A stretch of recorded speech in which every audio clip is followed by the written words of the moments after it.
Seuraavaksi maistetaan bourbonia.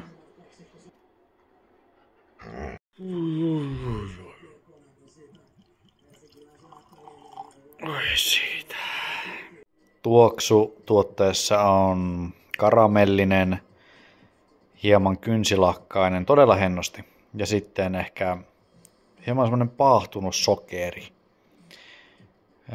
Aika makea tuote, ainakin näin tuoksun osalta. Suutuntuma on todella paksu.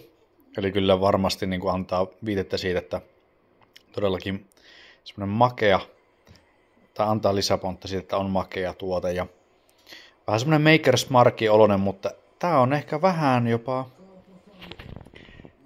Elijah Craig on jopa pikkusen smoothimpi, vaikka onkin enemmän voltteja tässä, niin aivan loistava. Aivan tuossa lukeekin. First to char oak, niin se paahtuneisuus varmasti tulee tosta. Nice, okei. Okay. Ja hyvä tuote siis kyseessä. Annetaan arvosana 100 pisteestä niin 83/100.